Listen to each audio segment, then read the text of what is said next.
ഒരു വലിയ മനുഷ്യന്റെ സഹായം കൊണ്ട് നീ ഇവിടെ എത്തി. ഇവിടുന്ന് അങ്ങോട്ട് നിനക്ക് മുകളിലേക്ക് ചവിട്ടി കയറാൻ ഒരുപാട് എലിപ്പടികളുണ്ട്. തെന്നി വീഴാൻ എളുപ്പമാണ്. ഒന്നോ മുകളിലേക്ക് എത്താം. പക്ഷെ എപ്പോഴും വീണുകൊണ്ടിരിക്കുന്ന മനുഷ്യന് ഒരിക്കലും പറ്റില്ല. മനസ്സിലാക്കണം. നീ ഇങ്ങനെ കുടിച്ചിട്ടുണ്ടെങ്കിൽ നീ ഇത് ശീലായി കഴിഞ്ഞാൽ നീ രക്ഷപ്പെടും നിനക്ക് തോന്നുന്നുണ്ടോ?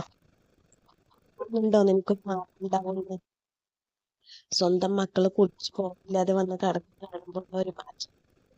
ഇന്നത്തെ ചെമ്പനീർപ്പൂവില് സുധീയും സച്ചിനും ശ്രീകാന്തും കുടിച്ച് ഫിറ്റ് ആയിട്ടാണ് വന്നേക്കണത്. അങ്ങനെ കുടിച്ച് ഫിറ്റായി വന്ന് അവർക്ക് പായും തളയും പുറത്തേക്ക് ഇട്ട് കൊടുത്ത് വാതിലടക്കാണ് രവീന്ദ്രൻ. അവിടെ കിടന്നാ മതി എന്ന് പറഞ്ഞിട്ട് വിഷമം കൊണ്ടാണ് അങ്ങനെ ചെയ്തേക്കണ്ട മക്കളോട്. അങ്ങനെ അവരേനെ പുറത്താക്കി വാതിലടക്കുന്ന സമയത്ത് ശ്രീകാന്തും സുധിയൊക്കെ പിച്ചുമേയും പറഞ്ഞ് അവിടെ കിടന്ന് ഉറങ്ങി. പക്ഷെ സച്ചിക്ക് ഉറങ്ങാൻ പറ്റുന്നില്ല. സച്ചി രേവതിനെ വാതിൽ തട്ടി വിളിക്കാൻ. രേവതി വാതിൽ വന്നിട്ട് എന്താന്ന് ചോദിക്കുമ്പോ പറയും, പൊന്നേ രേവതി, സച്ചിയേട്ടന് ഉറക്കം വരുന്നില്ല മുത്തേ, നീ ഇവിടെ വന്നിരിക്കുക സച്ചേട്ടൻ്റെ അടുത്ത്, സച്ചേട്ടൻ കുറച്ചു നേരം വർത്താനം പറയട്ടെ എന്നൊക്കെ പറഞ്ഞിട്ട് രേവതിനെ ഉറങ്ങാൻ സമ്മതിക്കാതെ സച്ചി രേവതിയെ തന്റെ അടുത്ത് പിടിച്ചിരുത്തിയിട്ട് പറയാണ്, എനിക്കൊരു പാട്ട് പാടാൻ തോന്നുന്നു എന്നൊക്കെ പറഞ്ഞിട്ട് രേവതിയോട് ശാന്തം ഈ രാത്രിയിൽ പറഞ്ഞിട്ടുള്ള പാട്ട് പാടുമ്പോൾ രേവതി പറയണ, സച്ചേട്ടാ ഒന്നും മിണ്ടാതിരിക്കുക, ഉറങ്ങണവരും ഉറങ്ങിക്കോട്ടെ, നിങ്ങളായിട്ട് മറ്റുള്ളവരെ ഉണർത്തണ്ടെന്നൊക്കെ പറയാണ്. അത് കഴിഞ്ഞിട്ട് രേവതിയോട് പറയണ, സച്ചേട്ടൻ എന്തിനാ കുടിച്ചെന്നറിയോ? സന്തോഷം കൊണ്ടാ. എൻ്റെ അനിയന് ഇന്ന് വലിയൊരു ഡീലർഷിപ്പ് കിട്ടിയില്ലേ, അതിന്റെ സന്തോഷം കൊണ്ട് കുടിച്ചതാ. എന്ത് രേവതി, നിന്നെ പറ്റി ഓർത്തിട്ട് സന്തോഷിച്ചിട്ടാ ഞാൻ കുടിച്ചെന്ന് പറയുമ്പോ രേവതി ചോദിക്കണം, എന്നെ പറ്റി എന്തോർത്തിട്ടാ സന്തോഷിച്ചിട്ട് കുടിച്ചെന്ന് ചോദിക്കുമ്പോ പറയാണ്, ശ്രുതി നിന്നെ എപ്പോഴും പിന്നീട് കുത്താറില്ലേ, നിനക്ക് വേണ്ടി പാര പണിയാറില്ലേ, ശ്രുതി എപ്പോഴും നിന്നെ അകറ്റിയിട്ടല്ലേ നിർത്തണ, എന്നിട്ടും നീ അവരൊരാവശ്യം പറഞ്ഞപ്പോ എല്ലാം മറന്നിട്ട് അവർക്ക് വേണ്ടി പ്രയത്നിച്ചില്ലേ. നല്ല മനസ്സാ രേവതി നിന്റെ. അതൊക്കെ ഓർത്തിട്ടാ സച്ചേട്ടൻ കുടിച്ചതെന്ന്. കണ്ടില്ലേ, ഇവൻ എൻ്റെ അനിയനാ, ഇവൻ എൻ്റെ ഏട്ടനാ, എനിക്ക് ഒരുപാട് ഇഷ്ടാ, ഇവൻ വലിയ നിലയിലെത്തണം, സുധി ഐ ലവ് യുടാ ഉമ്മ എന്നൊക്കെ പറഞ്ഞിട്ട് സുധീനെ പോയിട്ട് ഉമ്മ വയ്ക്കാണ്. സച്ചി, നീ സ്വർണ്ണമാണടാ, സ്വർണ്ണം എന്ന് പറയുമ്പോ ശ്രുതി പറയണ സ്വർണ്ണല്ല ഗോൾഡ് പറയണ ഫുള്ള് ഫിറ്റായിട്ട്. അതിൻ്റെ ഇടയിൽ കൂടെ ശ്രീകാന്തിനെ വിളിക്കാന ശ്രുതി ബോധലുണ്ടാവും. ശ്രീകാന്ത് മിണ്ടാതെ കിടന്ന് ഉറങ്ങടോ കിങ്ങേ എന്നൊക്കെ പറഞ്ഞിട്ട് ശ്രീകാന്ത് കിടന്ന് ഉറങ്ങണം. അപ്പൊ സച്ചി പറയണ രേവതിയോട്, രേവതി നിന്നെ കാണാൻ എന്ത് ഭംഗിയാന്നറിയോ, നീ എന്ത് ഭംഗിയായിട്ട് വന്നിട്ടുണ്ടായിരുന്നു, വർഷയെക്കാളും ശ്രുതിയെക്കാട്ടിലും ഒക്കെ ഭംഗിയുണ്ടായിരുന്നു നിന്നെ കാണാൻ, നീ എന്ത് സുന്ദരിയായിരുന്നു എന്നറിയോ എന്നൊക്കെ പറയാൻ.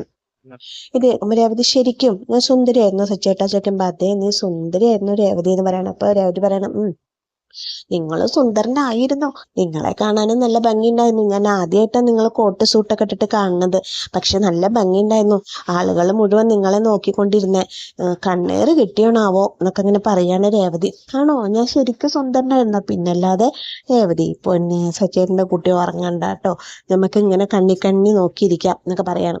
അപ്പോൾ അകത്ത് ശ്രുതി, അവര് ഉറങ്ങിയിട്ടുണ്ടാവും, ഇപ്പൊ പോയിട്ട് ശ്രുതിയുടെ പോക്കറ്റിൽ നിന്ന് സച്ചിയുടെ ഫോൺ എടുക്കാന്ന് വെച്ചിട്ട് ശ്രുതി ശബ്ദം ഉണ്ടാക്കാതെ മെല്ലെ പമ്മി താഴത്തേക്ക് ഇറങ്ങി വന്ന് നോക്കുമ്പോ എന്താ കാണുന്നത്, ഇവിടെ രേവതിയും സച്ചിയും ഭയങ്കര വർത്താനാണ്. അപ്പൊ ഇവര് ഉറങ്ങിയില്ലേ, എന്തായാലും കുറച്ചു നേരം കൂടി കാത്തിരിക്കാം, അപ്പോഴേക്ക് ഇവർ ഉറങ്ങുമായിരിക്കും എന്ന് വിചാരിച്ചിട്ട് ശ്രുതി വീണ്ടും തിരിച്ചു പോയി കഴിഞ്ഞിട്ട് റൂമിലേക്ക് പോയി കഴിഞ്ഞിട്ട് സച്ചിയും രേവതിയും വീണ്ടും വർത്താനം പറയാണ്. അവരിങ്ങനെ കണ്ണിൽ നോക്കിയിരുന്ന് അവരിങ്ങനെ സന്തോഷത്തോടു കൂടി സംസാരിച്ചുകൊണ്ടിരിക്കുന്ന സമയത്ത് ശ്രുതി കുറച്ച് കഴിയുമ്പോൾ പറയും, ഇപ്പൊ ഉറങ്ങിയിട്ടുണ്ടാവും, ഇപ്പൊ വരാം, ഇപ്പൊ പോയി നോക്കാന്ന് വിചാരിച്ചിട്ട് ശ്രുതി പോയി നോക്കുമ്പോൾ വീണ്ടും ഇവര് സംസാരിച്ചുകൊണ്ടിരിക്കുകയാണ്. ഈശ്വര, ഇവര് ഉറങ്ങിയില്ലേ, ഇവർ ഉറങ്ങണതും കാത്തിരുന്നിട്ട് ഒരു കാര്യമില്ല, ഇവരൊന്നും ഉറങ്ങില്ല എന്നാ തോന്നണം, ഇവരിന്ന് മുഴുവൻ സംസാരിച്ചുകൊണ്ടിരിക്കുന്ന തോന്നണം, ഇതിന് മാത്രം ഇവർക്ക് എന്താ സംസാരിക്കാനുള്ളത്, ഇനിയിപ്പൊ കാത്തിരുന്നിട്ട് കാര്യമില്ല, നാളെ എങ്ങാനും നോക്കാം എന്ന് പറഞ്ഞിട്ട് ശ്രുതി അങ്ങനെ പോയിട്ട് കിടന്നുറങ്ങാൻ. അങ്ങനെ സച്ചി രേവതി ഇങ്ങനെ സംസാരിച്ചുകൊണ്ടിരിക്കുക, അവരവരുടേതായിട്ടുള്ള ലോകത്ത് സംസാരിച്ചുകൊണ്ടിരിക്കുകയാണ്. അങ്ങനെ അത് കഴിഞ്ഞു, നേരം വെളുത്ത് കഴിഞ്ഞിട്ട് രവീന്ദ്രനോട് രേവതി ചോദിക്കണം, അച്ഛൻ ഇന്ന് നടക്കാൻ പോണില്ലേ ചോദിക്കണം. പോണ മോളെ, വാതിൽ തുറക്കണ്ടേ അച്ഛ, അവരേനെ അകത്തേക്ക് വിളിക്കണ്ടേ, ആരെങ്കിലും കണ്ട നാണക്കേടല്ലേ എന്ന് ചോദിക്കണം. നീ പോയി വാതിൽ തുറക്കുക പറയണം രേവതിയോട് രവീന്ദ്രൻ. അങ്ങനെ രേവതി പോയിട്ട് വാതിൽ തുറന്ന് നോക്കുമ്പോൾ മൂന്നാള് നല്ല ഉറക്കാണ്.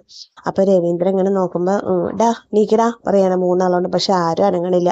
അപ്പൊ രവീന്ദ്രൻ പറയണ ശ്രീകാന്തേ സുധി സച്ചി എന്നേക്കട പറയുമ്പോ ശ്രീകാന്ത് പെട്ടെന്ന് കണ്ണുറക്കുമ്പോ അച്ഛനെ അയ്യോ അച്ഛൻ പറഞ്ഞിട്ട് ശ്രീകാന്ത് നീറ്റിരിക്കുമ്പോ പെട്ടെന്ന് ശ്രീകാന്തിന് ഓർമ്മ വരും, പുറത്ത് കിടന്നതൊക്കെ ഓർമ്മ വരും. അപ്പൊ ശ്രീകാന്ത് സച്ചിയേട്ടാ സുധിയേട്ടാ എണീക്കേ അച്ഛൻ എന്ന് പറയണം. അപ്പൊ സച്ചി ഇങ്ങനെ കണ്ണ് തുറന്നിട്ടില്ല. സച്ചി മടി പിടിച്ച് കിടക്കുമ്പോ രേവതി വന്നിട്ട് സച്ചിയേട്ടാ എന്നൊക്കെ പറഞ്ഞ സച്ചിനെ പൊക്കിയെടുക്കാണ്. അപ്പൊ സച്ചി അയ്യോ അച്ഛൻ എന്ന് പറഞ്ഞിട്ട് സച്ചി മെല്ലെ എഴുന്നേറ്റിരിക്കുകയാണ്. അപ്പൊ എല്ലാവർക്കും ഓർമ്മയൊക്കെ വരും കേട്ടോ. അത് കഴിഞ്ഞിട്ട് പിന്നെ സുധീനെ വിളിക്കുമ്പോൾ ഒന്നും മിണ്ടാതെ പോയടാ, ഞാൻ കുറച്ചു നേരം കൂടി കിടക്കട്ടെ പറയുമ്പോ സുധിയേട്ട എഴുന്നേക്ക് അച്ഛൻ എന്ന് പറയണ ശ്രീകാന്ത്. അച്ഛനോ വെച്ചിട്ട് സുധി കണ്ണോർന്നിട്ട് ചോദിക്കും ശ്രീകാന്ത് നീ എന്നാടാ എന്റെ റൂമിൽ വന്ന് കിടക്കണേ, പുറത്ത് പോടാ പറയണേ, ഇനി എവിടേക്ക് പുറത്തേക്ക് പോവാ, നമ്മൾ പുറത്ത് തന്നെ കിടക്കണം പറയാ. അപ്പേ പുറത്തോ എന്ന് ചോദിച്ചിട്ട് സുധി കണ്ണോർന്ന് നോക്കുമ്പോ പായും തലോണയൊക്കെ പൂമുഖത്തേക്ക് ഇട്ടക്കുന്നതാണ് കാണുന്നത്. അയ്യോ ആരാ നമ്മളെ പുറത്ത് കിടത്തിയ, ഞാനൊരു ബിസിനസ് മാഗ്നറ്റ് അല്ലേ, എന്നെ ആരാ പുറത്ത് കിടത്തിയെന്നൊക്കെ ചോദിക്കാണ്. ഞാനാ കിടത്തിയ പറയണം. അപ്പൊ രവീന്ദ്രൻ കുടിച്ച് ബോധമില്ലാതെ വന്നേക്കാണ്. ഒരുത്തനോ കുടിയനായി, ഇനി ബാക്കിയുള്ള രണ്ടുപേരും കൂടി തുടങ്ങി വെക്കാനാണോ? ശ്രീകാന്ത് നീയും ഇതിൽ പെട്ടല്ലോടാ എന്നൊക്കെ ചോദിക്കാണ്. അപ്പോ ചന്ദ്ര അകത്തുനിന്ന് ഓടി വന്നിട്ട് മോനെ സുധി നീ എവിടെയാടാ മോനെ, അമ്മ ഇന്നലെ ഒരു പോള കണ്ണടച്ചിട്ടില്ല, അയ്യോ എൻ്റെ അമ്മയുടെ കണ്ണിന് എന്ത് പറ്റി ചോദിക്കാണ് സുധി. നിന്റെ കണ്ണിനൊന്നും പറ്റിയിട്ടല്ല, നീ ഇവിടെ തണുപ്പത്ത് കിടക്കുമ്പോ അമ്മ എങ്ങനെ ഉറങ്ങൂടാ, നീ എങ്ങനെ ഉറങ്ങിയിടാ എന്നല്ല രാത്രി എന്നൊക്കെ ചോദിക്കാണ് ചന്ദ്രമതി. ഇപ്പൊ രവീന്ദ്രൻ പറയും മാറി നിൽക്ക ചന്ദ്ര അങ്ങോട്ട് പറയാണ്. എന്നിട്ട് 3 പേരെയും വഴക്ക് പറയാണ് കുടിച്ചു വന്നതിന്. സച്ചിയോട് ചോദിക്കും നീ സ്ഥിരം കുടിയാനാവാൻ തീരുമാനിച്ചൂലേ എന്നൊക്കെ ചോദിക്കാണ്.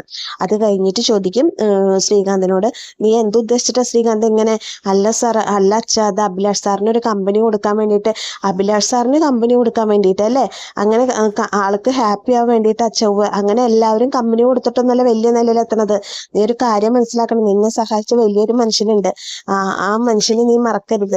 മുകളിലേക്ക് ചവിട്ടിക്കിടാറില്ല ഏണിപ്പടികള്, അത്ര എളുപ്പമൊന്നുമല്ല ചവിട്ടിക്കയറാൻ, വീഴ്ചയുണ്ടാവും. ചെറിയ പടിന്നൊക്കെ ഒന്ന് താഴ്ത്തി വീണ കയറാൻ എളുപ്പം, പക്ഷെ മുകളിൽ നിന്ന് വീണ ഭയങ്കര ബുദ്ധിമുട്ടാ സുധി എഴുന്നേക്കാൻ എന്നൊക്കെ പറയണം. ശ്രീകാന്തേ നീ ഏറ്റവും ചെറിയ കുട്ടിയല്ല, നിങ്ങൾ കുടിച്ചത് പോരാ അതേ കുട്ടിയെ കൂടി നിങ്ങൾ കുടിപ്പിച്ചല്ലോ എന്ന് പറയുമ്പോ വർഷ വന്നിട്ട് പറയണം എന്ത് കുട്ടി, ഇവനോ കുട്ടി, മനസ്സിലാക്കാനുള്ള പ്രായമില്ല ഞങ്ങളെ, ഇവൻ കുട്ടിയോ, ഇവൻ കൊച്ചു കുട്ടിയെന്നല്ല ഇവന് മനസ്സിലാവില്ലേ, മറ്റുള്ളവർ കുടിക്കുമ്പോ കുടിക്കാതിരിക്കണ്ടേ എന്ന് മനസ്സിലാവില്ലേ. അപ്പൊ ശ്രീകാന്ത് പറഞ്ഞു പക്ഷേ നീ എന്നെ കുറ്റം പറഞ്ഞ അകത്തേക്ക് കയറ്റാതിരിക്കാനുള്ള ഇട വരുത്തണം, എനിക്ക് പറയാനുള്ള ഞാൻ പറയും എന്നൊക്കെ പറയണം. അപ്പൊ ശ്രുതിയും വന്നിട്ട് ഇതൊക്കെ കണ്ടിട്ട് നിൽക്കണുണ്ട്. അപ്പൊ ശ്രീകാന്ത് പറയും ഇല്ല അച്ഛ ഇനി ഞാൻ കുടിക്കില്ല അച്ഛാ പറയും. സുധിയും പറയും ഇല്ല അച്ഛാ സോറി അച്ഛൻ ഞാൻ കുടിക്കില്ല അച്ഛാന്ന് പറയാണ്, ഞങ്ങൾ അകത്തേക്ക് കയറ്റച്ചാന്നൊക്കെ പറയാണ്. അപ്പോ രവീന്ദ്രൻ അങ്ങനെ ഉപദേശിക്കാണ്, അതെ കുടിച്ച് നശിക്കൽ എളുപ്പമായി, ഇതിപ്പോ ഇന്ന് തുടങ്ങി, ഇനി അത് ശീലമായി കഴിഞ്ഞ് പിന്നെ ഒരിക്കലും അതിൽ നിന്നൊരു കരകയറ്റം ഉണ്ടാവില്ല.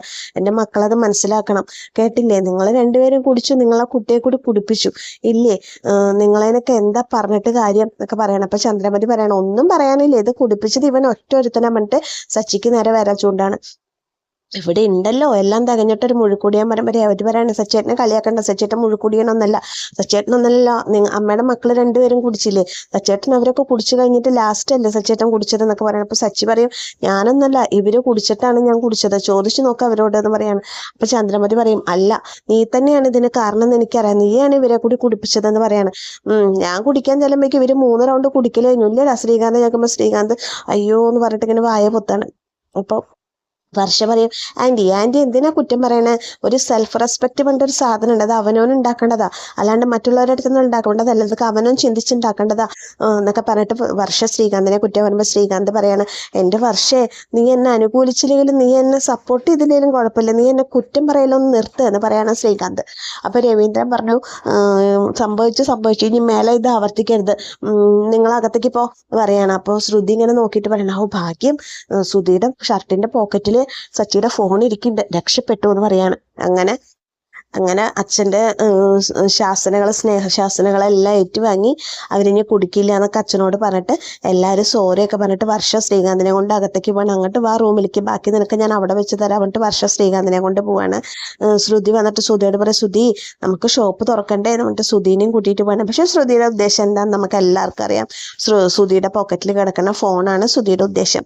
അത് കഴിഞ്ഞ് സച്ചി അകത്തേക്ക് കയറാൻ തുടങ്ങുന്ന സമയത്ത് രവീന്ദ്രനോട് പറയും സോറി അച്ഛാന്ന് പറഞ്ഞിട്ട് അച്ഛനെ കെട്ടിപ്പിടിക്കാൻ. അപ്പോൾ ശരിക്കും ആ അച്ഛൻ്റെ മനസ്സിലെ ദേഷ്യം മഞ്ഞ് പോലെ അലിഞ്ഞില്ലാതെയാവാണ്. എന്നിട്ട് രവീന്ദ്രൻ സച്ചിയെ ചിരിയോട് കൂടിയിട്ട് ചേർത്ത് കെട്ടിപ്പിടിക്കുമ്പോൾ അത് കണ്ട് രേവതി ചിരിച്ചുകൊണ്ട് നിൽക്കുകയാണ്. പക്ഷെ ചന്ദ്രമതിക്ക് അത് തീരെ ഇഷ്ടമായിട്ടില്ല കേട്ടോ. കാരണം ചന്ദ്രമതിക്ക് അറിയാം അച്ഛനും മോനും തമ്മിലൊരു ബോണ്ട് ഉണ്ടെന്ന്. അത് ഒട്ടും ഇഷ്ടപ്പെടാത്ത ആളാണ് ചന്ദ്രമതി. അങ്ങനെ അച്ഛനും മോനും കെട്ടിപ്പിടിച്ച് നിൽക്കണ ആ ഒരു സന്തോഷ മുഹൂർത്തത്തിലാണ് ഇന്നത്തെ ചെമ്പനീർപ്പ് അവസാനിക്കുന്നത്. അപ്പോൾ കൂട്ടുകാരെ, നിങ്ങളുടെ കമൻസ് ഒക്കെ എനിക്കൊന്ന് രേഖപ്പെടുത്തിക്കോളൂ. എന്തായിരിക്കും ഇനി ചെമ്പനീർപ്പൂവിൽ വരാൻ പോകുന്നത്? സച്ചി ഇനി കുടിക്കോ, വീണ്ടും കുടിക്കോ? സുധിയുടെ ബിസിനസ് പച്ച പിടിക്കോ? എന്തായിരിക്കും ഉണ്ടാവാൻ പോവുക? ചന്ദ്രോദയത്തിൽ ഇനി പൊട്ടിത്തെറി ഉണ്ടാവോ? സച്ചിയുടെ ഫോണിലത്തെ വീഡിയോ ചന്ദ്രമതിയും ചന്ദ്രോദയത്തിലുള്ളവർ മുഴുവൻ കാണുമോ? എന്തായിരിക്കും ഉണ്ടാവുക എന്ന് നിങ്ങൾക്ക് ആർക്കെങ്കിലും ഊഹിക്കാൻ പറ്റുമോ? ഊഹിക്കാൻ പറ്റുമെങ്കിൽ നിങ്ങളുടെ കമൻസ് രേഖപ്പെടുത്തിക്കോളൂ. അപ്പോൾ ഇതുവരെ സപ്പോർട്ട് ചെയ്ത എല്ലാ കൂട്ടുകാർക്കും ഒരുപാട് നന്ദി. ഇനി നിങ്ങളുടെ സപ്പോർട്ടൊക്കെ പ്രതീക്ഷിക്കുന്നുണ്ട്. അപ്പോൾ എല്ലാവർക്കും താങ്ക് യു.